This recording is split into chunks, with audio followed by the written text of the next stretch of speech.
Hello, hello. There we are. Hi. Thank you everyone who is logging in. I'm sure we'll have a few more participants joining. But I want to make some introductions and then we'll get this conversation started. My name is Tori Mara and I am part of Outspoken Agency. We are a speaking agency based in New York City and we work with speakers just like Josh to connect them with events throughout the world. And while we are living in a pandemic, we thought it would be a great time to connect our speakers with our clients, our colleagues, our friends and family to share some expertise in this time of need, especially because we aren't really able to be pushing them out there into the world to share this in person at events like normal. So I'm really excited to have Josh and our special guest host today, Maryellen, with us to talk about culture and leadership, especially in remote times. So thanks again for tuning in. And just as a reminder, if you haven't joined before, this will be recorded for you and posted online so that you can watch again and share with others who weren't able to join us today.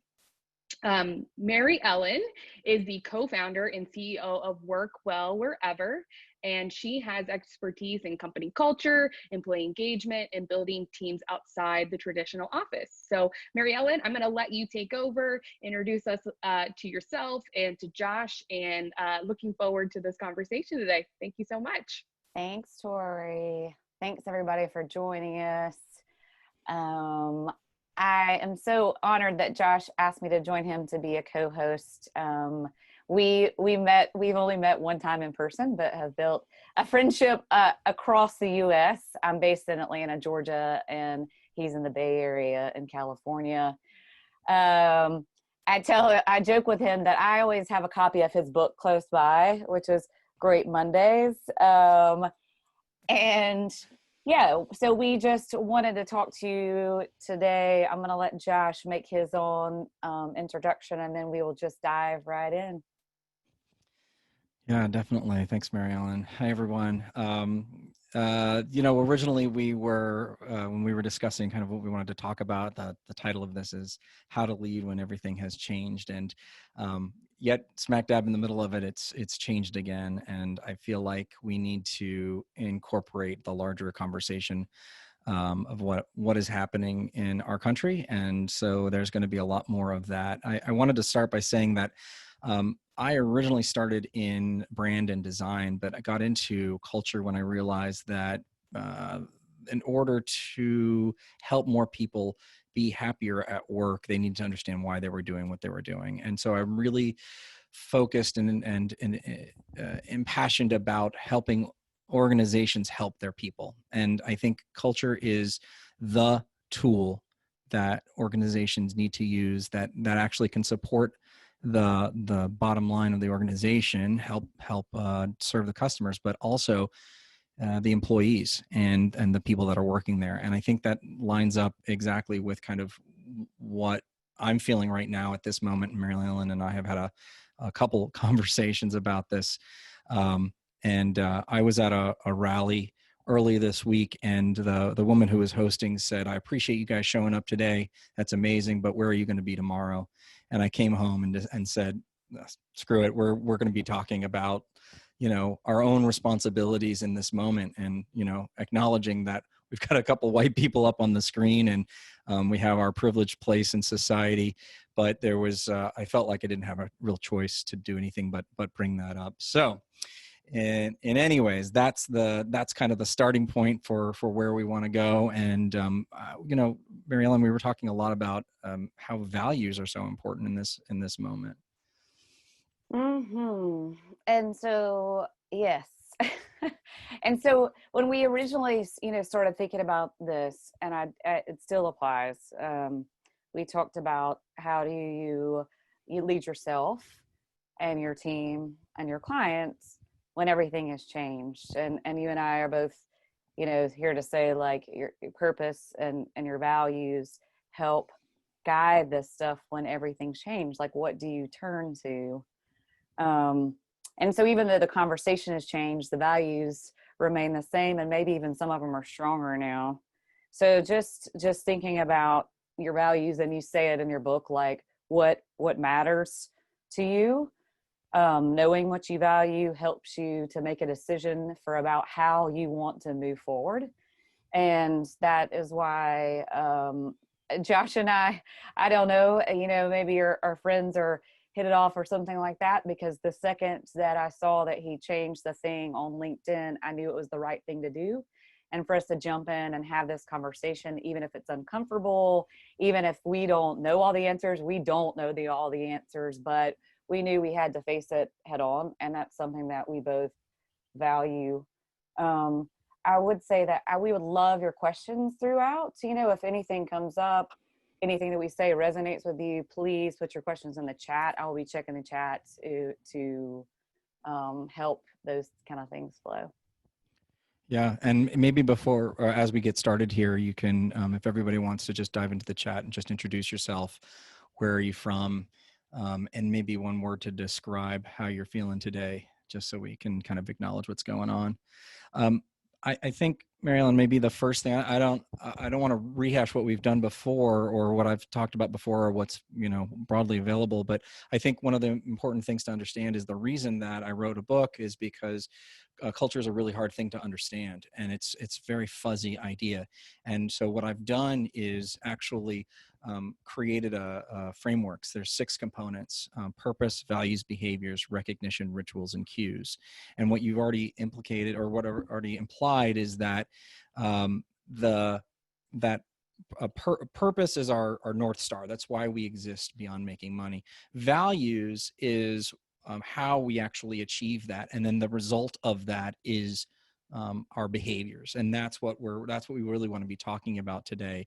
And so when we have such a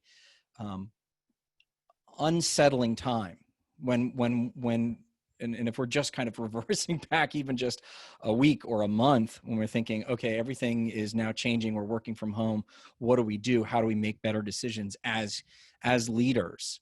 That is, I think, exactly where we go, which is the idea is that we have something to root and to anchor ourselves in order to make better decisions.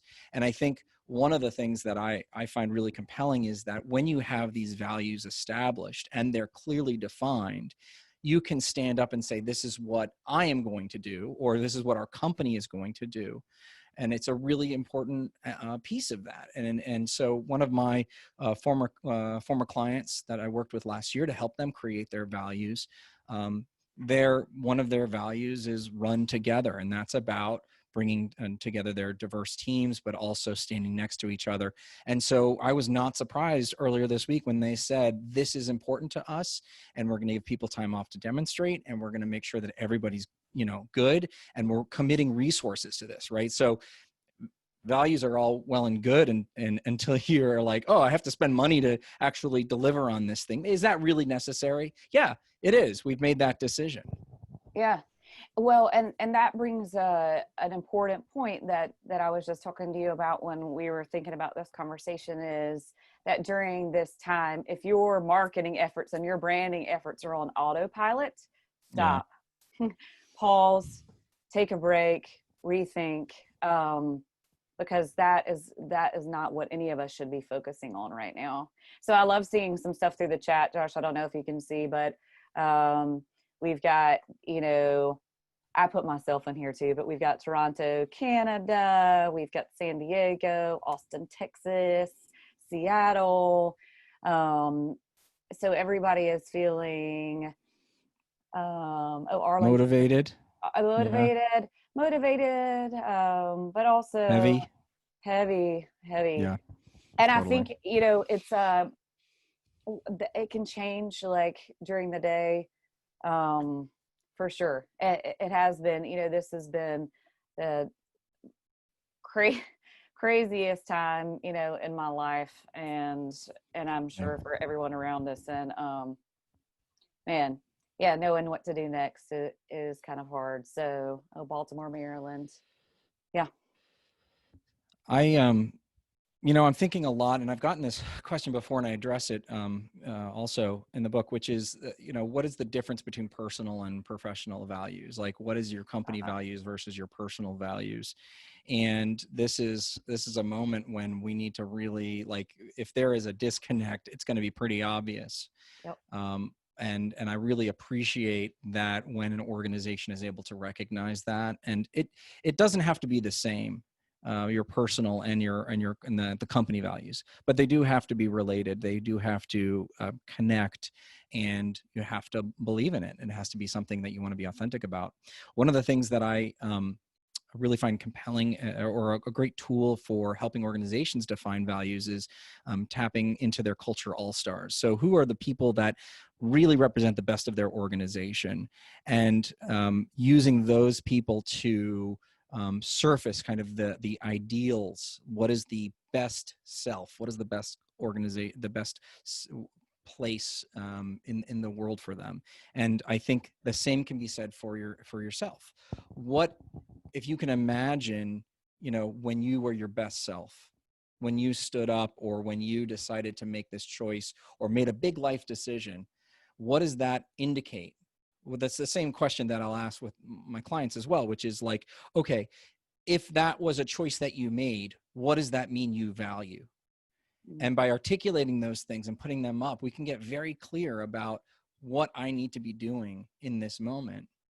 And then I'll connect it to the whole point about being a leader inside of an organization. Is this is not easy times. It's never easy to be a leader of an organization, and you better have conviction around those values. And so to me, this is the moment to get clear about what it is that you care about, and how do you help your organization and take this opportunity to actually get that organization to make a better choice to what is it that your organization can do uniquely?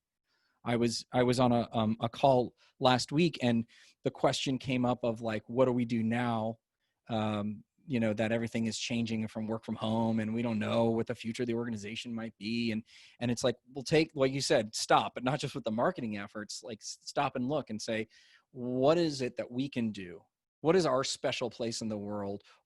How can we provide a unique value to not just our customers, but our community, our employees? What is it that we do specifically? I think about when the pandemic first started, Eric, who's the CEO of Zoom, which is the platform we're using today, he made the platform free to all K through 12 schools. And I just thought, perfect. That's exactly right. Like, they're well positioned, obviously, but it's exactly the kind of thing that they need to be doing in this moment. And that, to me, is exactly the leadership, right? Of course, like, you're going to lose money. Of course, that's, but is someone going to call them out for that? No, that's the right thing to do in the moment. And guess what? That's going to encourage more. Obviously, we're talking about it, more press and long-term value, but employees are like, hey, I'm part of an organization that really cares. Yeah. And how do you, and that begs the question, like, why did he make that decision? It probably is in his values somewhere, at least if it's not for his company, and maybe he did stop. This is definitely a time where I think it has questioned everybody to stop and rethink your values. And if it hasn't, I encourage you to stop and do that, not for yourself, for your team, for your clients, for your community. One of the things that I wanted to ask you about is, do you think that your values change? Do they change? And I don't mean your personal, but if you've established these for your companies, do they change? Yes or no? Yes. And a little bit, and expand. Do you want more nuance? Yes. You want more nuance on that? Because I have a kind of a different thing where I'm kind of like, you value what you value, and maybe the purpose changes a little bit, but that your values kind of stay the same. You might reword them a little bit. So I'd love to hear your take on that. Well,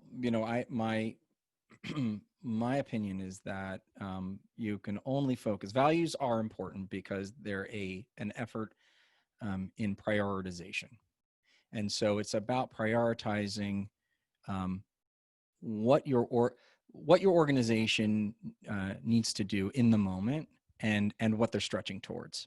So again, I'll give you an example. Great a very diverse tech company that I worked with last year. They incredibly diverse, and that was like the thing that they cared most about, and it was well done. It wasn't just for show. And so they said, well, of course, one of our values is going to be diversity. And I'm like, no, you guys have that nailed. Like, you don't have to actually talk about that anymore. It can be part of something, right? And so that, when I think about, so values that you can only, in my opinion, you can only have 3 to 5 values. Any more than 5, and they start to lose meaning. So you need to, it's an exercise in prioritization. What do you care most about? How are you going to do this? And it's about what you're working on, stretching towards, and what you want to be more of in the future. And that is going to be the most effective use. Yeah, sure. I mean, you could have a series of like, oh, we need to be innovative, and we need to be collaborative, and we need to be, honest. But at the moment that you need those values, like, what are you struggling with as an organization? And so that my recommendation is for every organization to look every 2 to 3 years, just reevaluate. I'm not saying change it, but things have changed. Yeah. And I think exactly to the point of why we're even having this conversation, everything's changed. So, right. I mean, maybe your values are already, maybe it's already, they're actually there and serving you well. But maybe you realize, oh no, wait, actually, that is not what we're prioritizing. Like, we need to be rethinking this a lot, and that's going to change. And I would say, again, like, since we're talking about individual leadership as well, right. Think about what you value from, from two disparate moments in your life. Let's say when you're a freshman in college to after you had your first kid. I know after I had my first kid, like, everything was different. Everything was different. I didn't care about the same things that I cared about before. And so we need to acknowledge that we evolve as humans, and that different things matter to us at different times. Yeah. Whew. So let's dive into, how the world is changing, and how, the reason that we changed this call, and how you lead yourself. Like, what are some things that you can do to lead yourself during these times? Because you just, much like you said, okay, but what are you going to do tomorrow? Now I've reevaluated my values, and I've decided that enough is enough. And so I'm ready to take action. Like, what are you doing tomorrow? So for yourself, like, what can people do?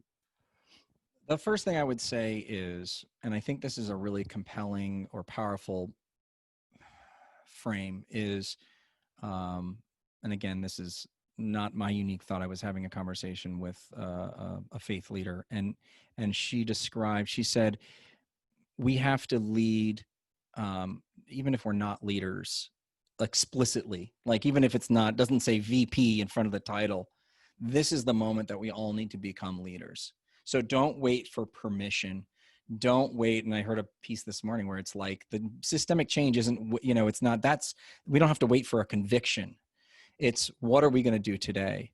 And I love the sense of responsibility that provides us. And so the next step is, what does that mean? How is real change going to happen? And it's about, I think that you're making the right decision or taking the right step if you're uncomfortable.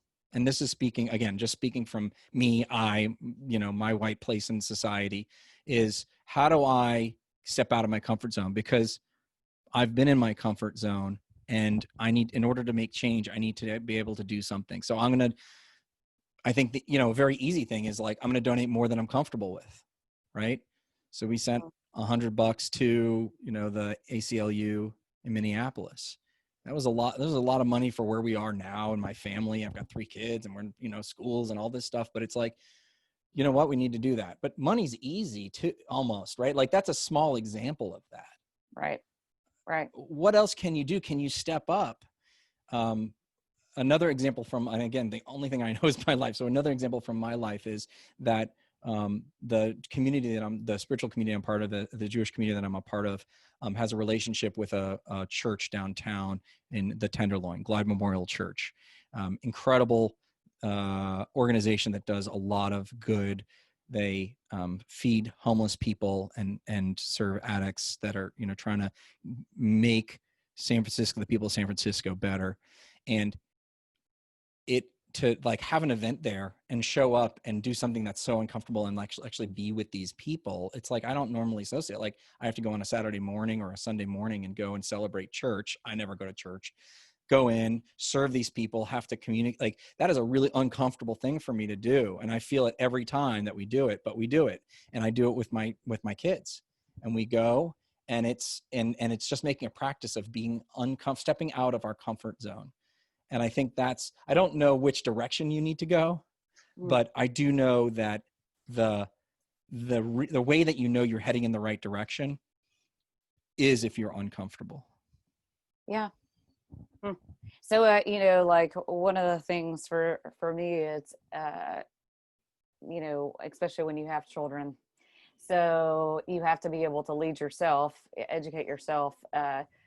I've chosen to shut up and listen during this time, which is hard for me. I am talkative by nature, and also to think, you know, start small, and starting small with yourself and with your family at home and being able to lead your children, right? That's all our job as parents is to lead, you know, talking with them, talking about, you know, talking with our, you know, brothers and sisters and friends and family, about, you know, what is going on, what is racism, what is white privilege, you know, checking in with your friends, you know, and saying, you know, having uncomfortable conversations with your friends where you've hesitated because you don't want to get into it, but realizing that it's important to have that conversation, not to try to change them, but to be able to, like, maybe somewhere it'll strive change. And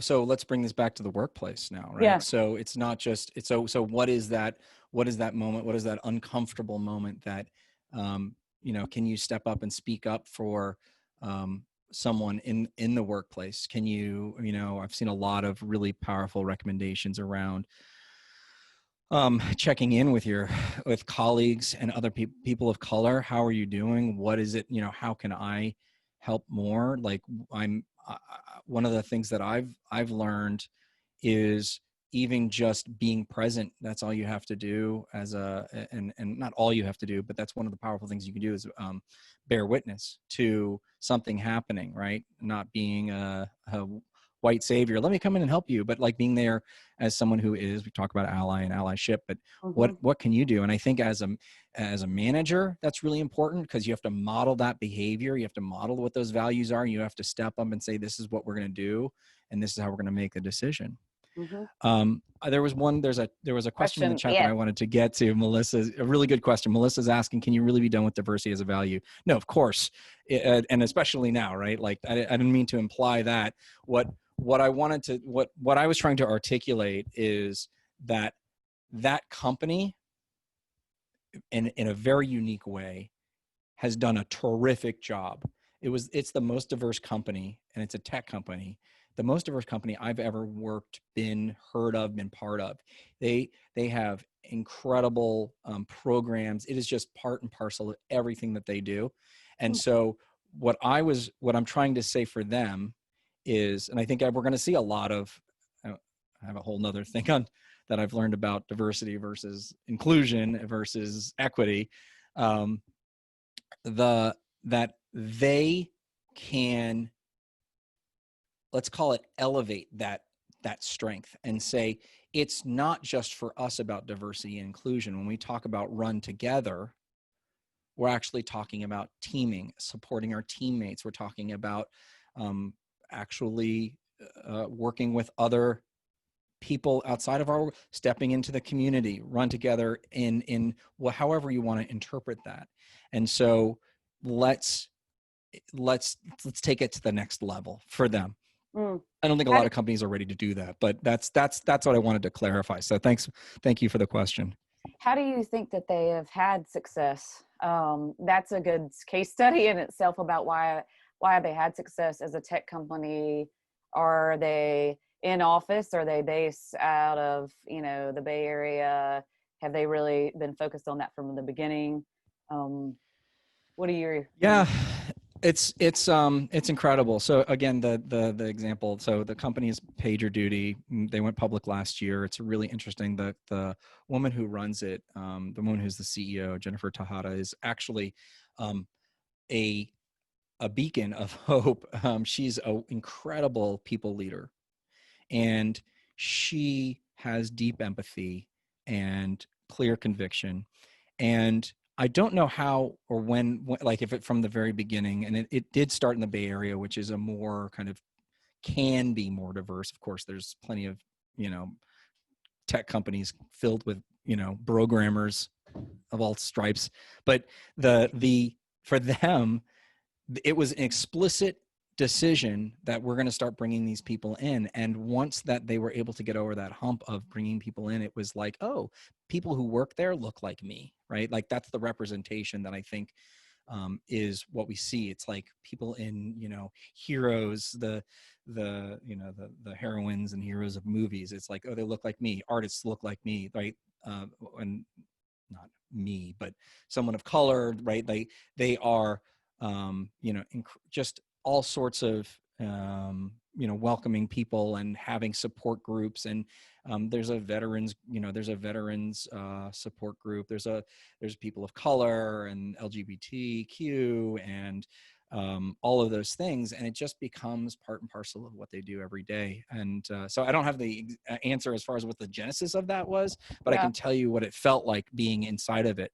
Now I felt like their executive team isn't quite there yet, because it takes a little longer to kind of filter up, I think, and that's not an excuse, but it's definitely something that I'm starting to see a lot of conversations about. Where on media this week, social media this week, it was like, I see your I see your statement, your Black Lives Matter statement. Let me see your board. Let me see let me see pictures of your board, and it's all white men or all white people, right? So it's going to take a little while to kind of get there. Not that that's an excuse, but no. And that's an interesting thing, because for me, the way that you were describing it, I always feel like it is hard to go from here up, meaning driving that diversity and inclusion. I feel like it has to go here. You can push from the inside and you can lead, even if you're not a leader, right? We talk about that a lot. But it starts here and goes down. And like, what do your interactions with your team look like? I hope that this week you're starting your meeting off, virtually or in person, addressing this head on, and that you're not just jumping into the things, like it really, people have said that during COVID, you really see what brands mean and what companies value and all that kind of stuff. Same for this situation, amplified to me. One of the things that I thought was interesting that we're starting to get into when we were prepping for this was the idea of leading your clients. And so small business owners, you and I, we have direct relationships with our clients, but I think there's an opportunity, and we, again, the conversation was just like, what is it, what is our role in the world now, when we're talking about being remote and the incredible unemployment, and what your organization can do, and challenging your clients to do that. And so now I feel like we have an even bigger opportunity. So it's almost like we can talk about, I think one of the best things we can do is not only lead our clients, but lead our customers in powerful ways. And how do you enable them to do more important work? How do you, that to me is like the value of companies right now, is to, I mean, it's always about an organization, for profit or nonprofit, is about inspiring a certain action. And the best of them have a powerful purpose. Mm-hmm. And obviously at some point, there's going to be an exchange of value, usually in the form of cash, but not always. Mm. But now, what is it that we can do? How can we inspire our clients? How can we lead our customers?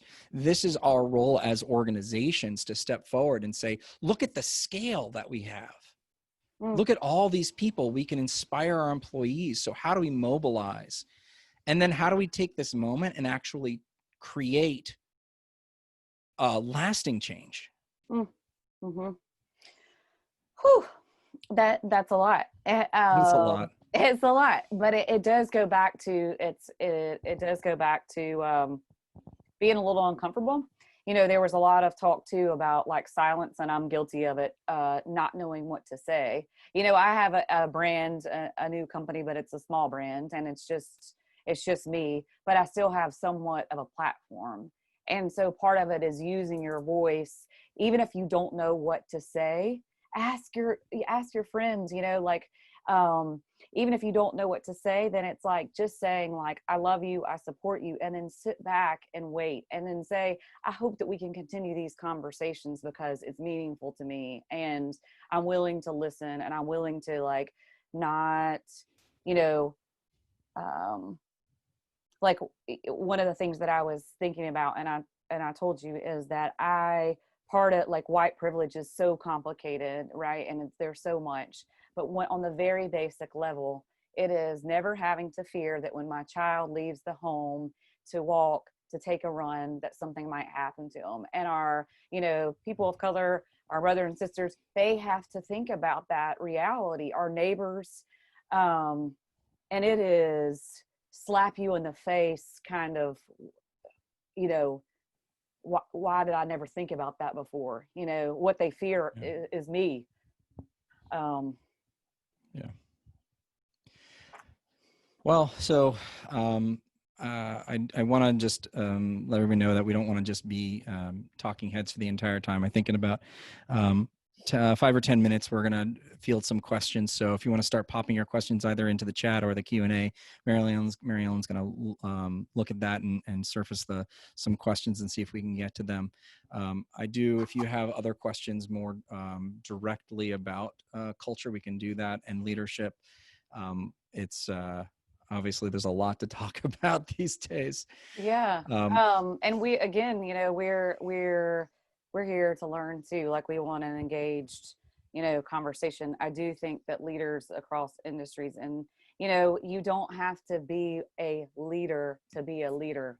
That's one of the other things that we definitely talk about. It's like, now is your time, whether you lead an organization, whether you lead your family, whether you lead your church, whether you lead your neighborhood, whether you're just leading yourself, it is the time to rise to the occasion and practice, thoughtful, intentional leadership. Yeah.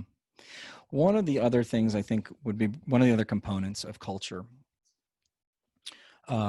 is rituals. And rituals are how we build and strengthen the synapses of culture. The synapses of culture are relationships. And that's as relevant today as ever. Mm-hmm. And so I'll say it again, the synapses of culture are relationships. And I realized this when I started talking about culture, and a lot of organizations here in the Bay Area scaling up, and they say, how do you scale culture? Scaling culture is really hard. And what I found was that there was a breakdown at a certain point of these relationships, because there's only so many people you can know and have a real deep connection with, and you just get busy, right? And so what happens is that as an organization grows, you get these barriers that form. Well, now we've got more barriers than ever, because we're no longer even in an office. We're spread across the world, and we're at different time zones. And so we have to think about our relationships with one another. And then let's just hit that again. We have to be very empathetic and understand, and we're realizing the gap that exists between us and other people that we perceive as different than us.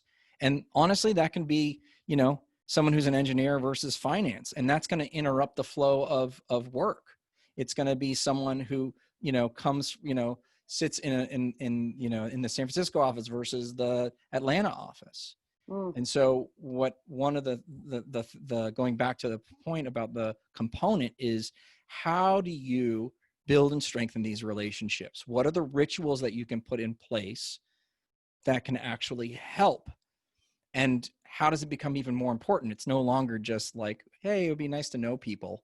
It's actually about getting work done. And now it's actually about bringing people together.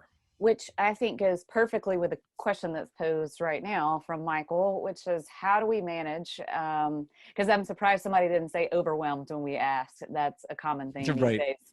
Yeah. How do we manage a variety of balance, now that we're all working remotely, and maintaining a number of personal crises as well as navigating the external crises? Yeah. And whew, I know just the balance of working remotely. I've done it for 7 years, not with kids at home. But one of the things that I did see, one of the drivers for me starting my organization, one of the reasons that Josh and I met is I do believe that culture and knowing your values helps drive connection and strengthen relationships, and being intentional about it. And so when you go virtually, it's even more important. It's harder for people now because this is not what true remote work is. People were thrown into this situation, and a lot of places had to start from zero. There was a time of pause, just simply being like, what do we do? My kids have school, I have this, talking about really looking at your values. I had to take a hard look at my values and say, what do I listen to this noise or stay true to my heart to guide what's next, stay true to my values to guide what's next. And if you don't have values and rituals and things in place, if you don't have values first, what are you going to turn to?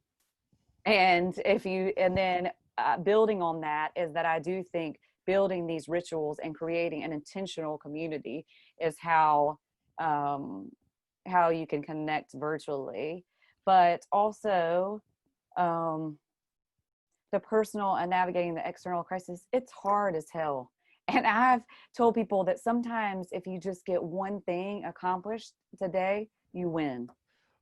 This is, I think, yeah, I mean, I think there's what we have to do, and what we've are being forced to do is really decide what is important. And it's for, like, it's sort of been this false sense of productivity or false sense of balance that this whole that COVID has actually revealed, the kind of the brokenness of overwork. Ugh. and all of that. And to me, it was like, I just, because I have spent my life just learning how to be more productive, and I got shit done, right? I do a lot of stuff.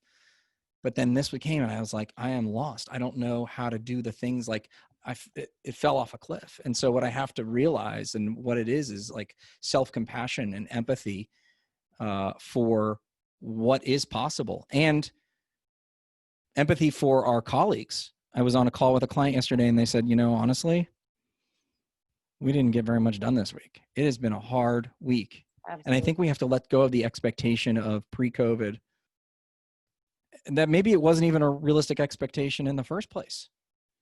Yeah.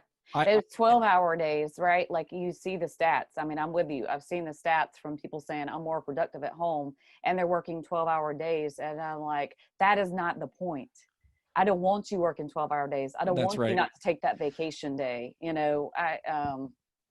So the barrier, so here's the second half of that equation that is starting to work, has been creeping into our regular lives for decades now.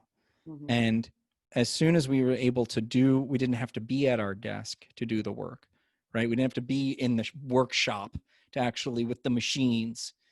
As soon as we started being able to do email at home and then email from our phone, all of a sudden those lines became very blurry. And that was the part of the escalation of this.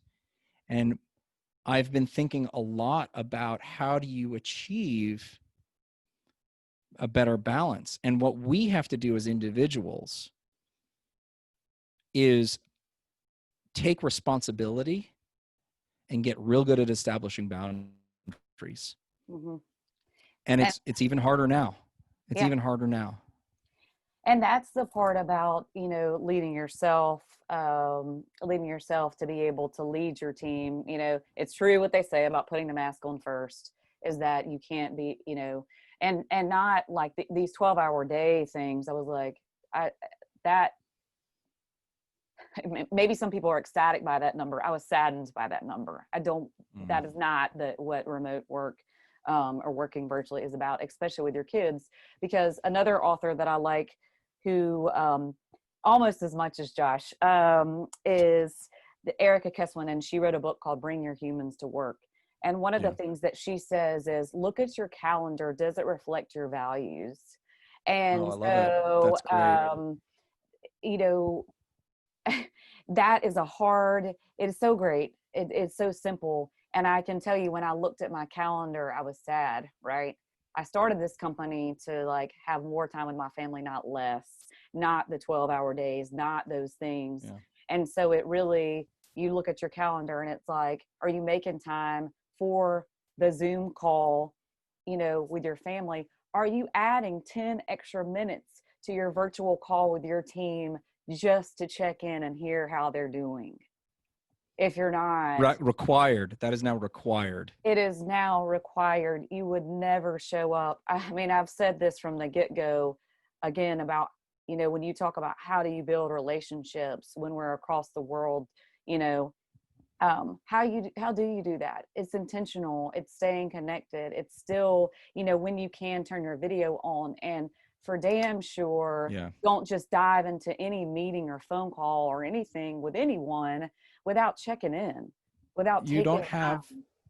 You don't have the relationships when you're not in person. Like, it's the way that we've learned and grown up, and the way humans actually relate is in person, and you can't substitute that. But what that means is, when you're not, you need to make more of an effort, which requires more energy, which requires more, you know, blocking out. 10 minutes of this is going to be checking in.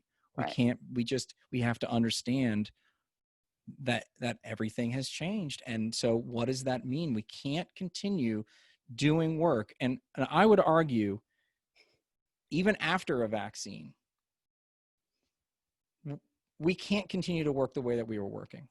No, we can't go back to the way we were doing. And that maybe is perhaps the silver lining, or at least that's what I've been mulling over in my head, is, what is this giving me? What is this time giving me? What is the opportunity? There's a lot of different stresses, but there has been an opportunity to realign work life. I cannot get what I can't work for 12 hours. I can't get done so what falls off? I can't deliver on this anymore. This is a piece that I can't do. This is a piece that I'm going to continue to do. What do you value? What are you going to continue? What is really important to you to do? Set aside time to read, set aside time to write, set aside time to go take care of yourself and exercise. Mm-hmm. It's a return to, I think there's an interesting parallel where someone was saying that this is kind of a return to like the 1950s lifestyle, right? It's Lord, I hope not. I'm out. Yeah. Well, there's parts of it, right? Not entirely, but it's this like, you're with the kids a lot. There's less of that outsourcing. You're cooking at home.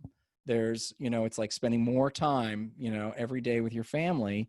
And that resonated for me. And to me, there's, you know, I don't want to go back to the 50s either, but there is a shift, an experience that we're all having together. And so I would challenge everyone to be thoughtful about what you're going to bring forward back to your work experience. Absolutely. What are you going to bring back when things come back to normal? What are you going to choose to bring forward from this moment? Don't just revert. Don't just snap back. Right. And I think that's the same mentality of like, I see you showing up today. What are you doing tomorrow? How are you going to change? And I think that's what we have right now more than anything, is this like moment of change. And we are, as humans, are adaptable. And if we want to make a lasting, sustainable change, now is as good a time as any. It's the best time to do it, because everything else, everybody's going through the same thing. Right. I think one of the things is, the sense of overwhelm and balancing it all and like whatever. It's like, I don't know, there's always a trade-off, right? In my mind is that it's really hard to gain this balance. So you can try to get close. But thinking, I don't know where I was going with this. I got lost in my thoughts. That's fine. Yeah, I don't know. It's come back to me. In the sense of like overwhelm, that yes, this really has from, I was joking with you, said about 1950s. I know what you mean. There's this simplicity, right? And people are getting overwhelmed with this technology that you can't turn off and like do all this stuff. And so it's like Clarity. It's simplicity and clarity. well, and what really matters, really matters to you. Yeah. And frankly, all this awful stuff that has been going on, the racism, the white privilege, all this crazy stuff that has been going on also brings a sense of clarity about what moves you and what drives you. And now is not the time to stay silent. If you've ever thought that you wanted to use your voice, like stand up and go, even if you don't, the right words come out, and that goes back to like being uncomfortable that you talk about. I did want to read a few quotes, and then if people have any questions or are thinking about, but just Josh and I both, like, he went to a rally, and then we've both just been reading and trying to learn as much as we can, because we realize we don't know so much. So from Austin Channing Brown, who wrote the book I'm Still Here, Black Dignity in a World Made for Whiteness, as we said your name aloud, we love it, her mom continued. We knew that anyone who saw it before meeting you would assume you were a white man. One day you will have to apply for jobs, and we just wanted to make sure you could make it to the interview. And I was like, whoa, that's also a part of your company, is like, do not give the excuse of we just don't have diverse people apply here. You go where they are. You no longer can use that as an excuse. I think there's some interesting trends that I've heard about, stripping names from resumes, stripping educational institutions, because there's a huge bias towards that kind of higher ed mentality. And so that we use those, whether we like it or not, as shortcuts because we have a limited amount of energy. Oh, you're from my hometown. I know about you. I know who you are. Mm-hmm. Oh, you're a man with black skin. I know what you're going to do. And so if we can at least become aware that those things are happening, that implicit bias, we can make better choices. How do we remove that? Yes, ideally, if someone's name sounded black on a resume, ideally it shouldn't matter, and maybe at some point we'll get there. But removing that is at least you're able to serve that forward, and then even more so, go where they are, go where this diverse community is, and it's not just, oh, we should have some black people here. It's, we are stronger if we have diverse perspectives. Absolutely. Yes.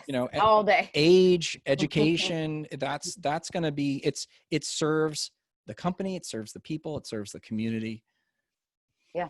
I was sad to kind of read a stat, because I always thought that that working virtually allowed for more diversity, and it does in some ways.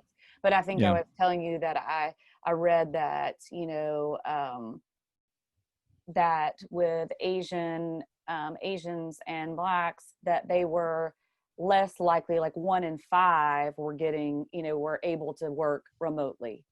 And so it made me think about, okay, taking that and knowing that, how do we help, where is the gap, and how do we help bridge that gap so that there is still that opportunity, whether it's technology needs or whether it's like in a remote area or whatever the thing is. Yeah. I did want to bring up, there was a question that came in before the event about how do you culture within an educational institution like a university, and we can talk briefly about kind of the different kinds of companies that are out there. I wrote a little bit about it in my book, and I don't know, I don't have all the answers, but what I can say is the reason why I'm interpreting from the question, the reason why culture is so hard to within higher ed is hard to manage is because the motivations are so different for all the different kinds of people there. The motivate, like there is, people are driven by different goals. And so what I would say is, if you have a very diverse organization, and probably higher ed is probably one of the most diverse, consider how do you create a unifying motivation? And that's why I would go back to purpose. How do you help? Because it's never going to get eliminated, especially in education. But I would say how do we get people, we'll look for opportunities to get people on the same page, to serve the students, to think about unifying as opposed to working against one another. So I wanted to quickly address that and think, how does it apply more broadly to large organizations, companies that are global, right? More organizations across time zones and cross countries. And I think it's even more important to have a unifying purpose. As you get further along in the 6 components, the bottom parts are a little bit more, that can be a little more flexible depending on where you are, but purpose and values, that makes even a bigger case for that. So that's I just wanted to address that real quick as we kind of come to the end, the last 5 minutes of our chat. Yeah.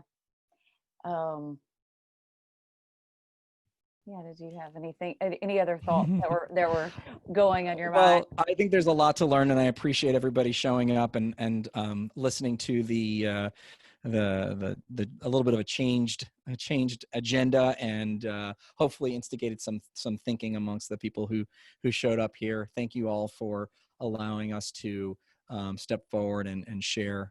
It was really wonderful, and I'm always interested in hearing from other people. Please find me on LinkedIn, or go to greatmondays.com. I've got a bunch of free resources there you can download to help you encourage and build and change the culture of your organization. Thank you, Maryellen, as well. And thank you, Tori.